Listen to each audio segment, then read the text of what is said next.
जय हिंद प्यारे बच्चों। देखिए प्यारे बच्चों, आज की इस वीडियो में हम लोग हिंदी के बहुत ही महत्वपूर्ण चैप्टर दही वाली मगम्मा के सभी संभावित वस्तुनिष्ठ प्रश्न जो है करने वाले हैं। ये सभी जो है प्रश्न मैट्रिक परीक्षा 2024 के लिए बहुत ही महत्वपूर्ण है। तो इस वीडियो को पूरा अंत तक जरूर देखिएगा और वीडियो अच्छा लगे तो एक लाइक कर दीजिएगा और साथ ही साथ इस चैनल को भी सब्सक्राइब कर लीजिए ताकि इस तरह का महत्वपूर्ण वीडियो जब भी मैं डालूँ सबसे पहले आप तक आसानी से पहुँचे।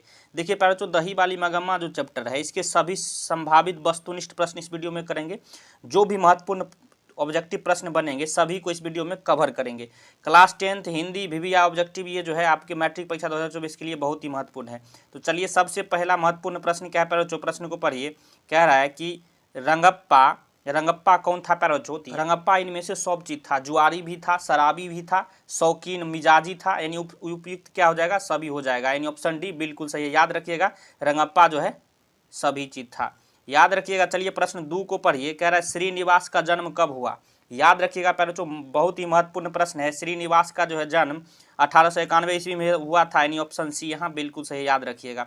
प्रश्न 3 की ओर हम लोग चल रहे हैं। प्रश्न 3 कह रहा है कि रंगप्पा जो है मगम्मा से क्या चाहता था? रंगप्पा मगम्मा से क्या चाहता था प्यारे बच्चों? तो याद रखिएगा ये जो है धन चाहता था, यानी ऑप्शन बी बिल्कुल सही है, याद रखिएगा। चलिए चलते अगले प्रश्न की ओर। प्रश्न 4 को पढ़िए। कह रहा है मगम्मा का उसकी बहू के साथ क्यों विवाद था प्यारे बच्चों? बहुत ही महत्वपूर्ण प्रश्न है, याद रखिएगा। मगम्मा का जो है उसके बहू के साथ विवाद होने का कारण था कि वह जो है पोते के वास्ते था, यानी ऑप्शन ए यहाँ बिल्कुल सही है, याद रखिएगा। चलिए चलते अगले प्रश्न की ओर। प्रश्न जो है 5 को पढ़िए। कह रहा है श्रीनिवास का पूरा नाम क्या है प्यारे बच्चों? श्रीनिवास का पूरा नाम क्या है? तो याद रखिएगा श्रीनिवास का पूरा नाम मास्ती वेंकटेश आयंगार है। क्लियर है, ऑप्शन सी यहाँ बिल्कुल सही है, याद रखिएगा मास्ती वेंकटेश आयंगार। चलिए चलते अगले प्रश्न की ओर। प्रश्न जो है 6 को पढ़िए। कह रहा है श्रीनिवास साहित्यकार है, किस भाषा के साहित्यकार है प्यारे बच्चों? तो याद रखिएगा सही आंसर कन्नड़ का हो जाएगा, यानी ऑप्शन बी बिल्कुल सही है।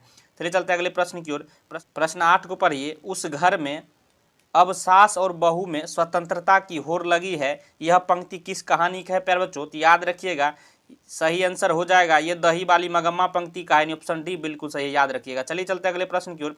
प्रश्न 9 को पढ़िए प्यारे बच्चों। क्या कह रहा है? कह रहा है वी.आर. नारायण ने किस कहानी का हिंदी अनुवाद किया है? मोस्ट वीवीआई प्रश्न प्यारे बच्चों, छपेगा, याद रखिएगा दही वाली मगम्मा का, ऑप्शन बी बिल्कुल सही है। चलिए चलते अगले प्रश्न की ओर। प्रश्न जो है 10 को पढ़िए। कह रहा है दही वाली मगम्मा कहानी किस लेखक द्वारा रचित है प्यारे बच्चों? मोस्ट वीवीआई प्रश्न प्यारे बच्चों, छपेगा, याद रखिएगा श्रीनिवास, यानी ऑप्शन ए यहाँ बिल्कुल सही है। चलिए चलते अगले प्रश्न की ओर। प्रश्न 11 को पढ़िए। प्रश्न 11 कह रहा है कि क्यों रे राक्षसी इस छोटे से बच्चे को क्यों पीट रही है, किसने कहा? याद कर लीजिए प्यारे बच्चों, इसने मगम्मा ने कहा था, ऑप्शन ए यहाँ बिल्कुल सही है। चलिए चलते अगले प्रश्न की ओर। प्रश्न 12 को पढ़िए। कह रहा है नजम्मा जो है मगम्मा की कौन थी प्यारे बच्चों? याद रखिएगा नजम्मा जो है मगम्मा की बहू थी, यानी ऑप्शन सी बिल्कुल सही है, याद रखिएगा। चलिए चलते अगले प्रश्न की ओर। प्रश्न जो है 13 को पढ़िए। कह रहा घर में मगम्मा की किससे नहीं बनती थी प्यारे बच्चों? याद रखिएगा बहू से नहीं बनती थी, यानी ऑप्शन बी बिल्कुल सही है। चलिए चलते अगले प्रश्न की ओर। प्रश्न 14 को पढ़िए। कह रहा है दही वाली मगम्मा शीर्षक पाठ में बहू ने सास से समझौता क्यों कर लिया? याद रखिएगा सही आंसर क्या हो जाएगा? डर से जो है समझौता कर लिया था, यानी ऑप्शन ए यहाँ बिल्कुल सही है। चलिए चलते अगले प्रश्न की ओर। प्रश्न 15 को पढ़िए। मगम्मा जो है किस भाषा की कहानी है प्यारे बच्चों? याद रखिएगा सही आंसर कन्नड़ हो जाएगा, यानी ऑप्शन डी बिल्कुल सही है। चलिए चलते अगले प्रश्न की ओर। प्रश्न 16 को पढ़िए।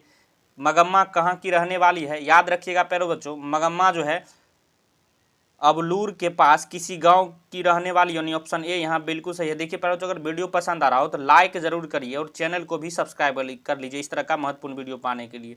देखिए प्रश्न 17 को पढ़िए। मगम्मा क्या बेचती थी? याद रखिएगा प्यारे बच्चों मगम्मा जो है दही बेचती थी, यानी ऑप्शन सी बिल्कुल सही है। चलिए चलते अगले प्रश्न की ओर। प्रश्न 18 को पढ़िए। कह रहा मगम्मा मिठाई किसके लिए ले जा रही थी? तो याद रखिएगा प्यारे बच्चों ये पोता के लिए ले जा रही थी, यानी ऑप्शन ए यहाँ क्या हो जाएगा? बिल्कुल सही हो जाएगा, याद रखिएगा। प्रश्न 19 को पढ़िए। मगम्मा की बहू का क्या नाम है प्यारे बच्चों? याद रखिएगा सही आंसर नजम्मा हो जाएगा, मगम्मा की बहू का नाम नजम्मा थी, यानी ऑप्शन ए यहाँ बिल्कुल सही है, याद रखिएगा। प्रश्न 20 को पढ़िए। श्रीनिवास जी को जन्म कहाँ हुआ था प्यारे बच्चों?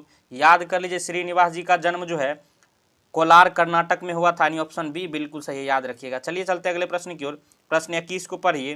कह रहा है बहुत ही महत्वपूर्ण प्रश्न है प्यारे बच्चों। कह रहा है लड़का अगर कुछ उधम करता है तो मना करने का हक मुझे नहीं, यह किसने कहा? तो याद रखिएगा प्यारे बच्चों मगम्मा का बेटा ने कहा, यानी ऑप्शन बी बिल्कुल सही है, याद रखिएगा। चलिए चलते अगले प्रश्न की ओर।